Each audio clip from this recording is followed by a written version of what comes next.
1947. La chasse aux sorcières du sénateur américain McCarthy cible des personnalités d'Hollywood.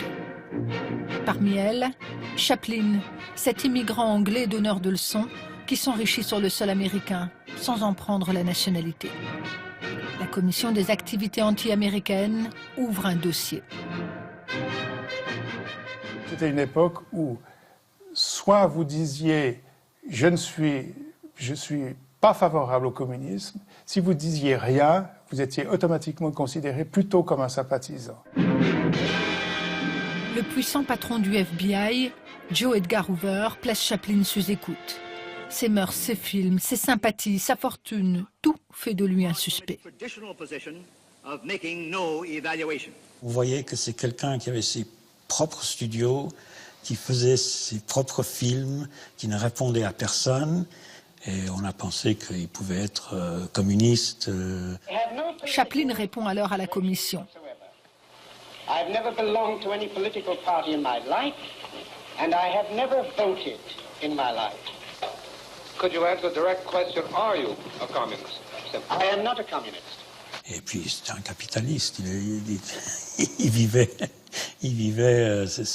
c'est absurde.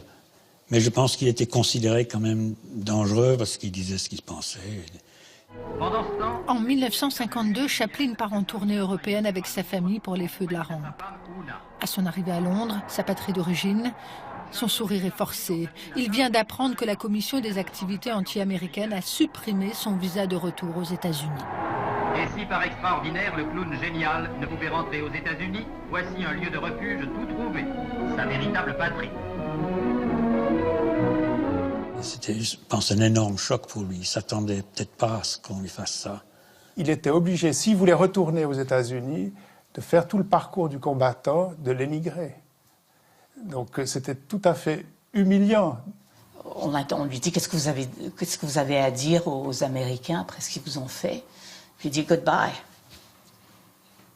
Pas mal. Chaplin choisira l'exil en Suisse. Pour sa discrétion, ses bonnes écoles et sa fiscalité aussi douce que le climat.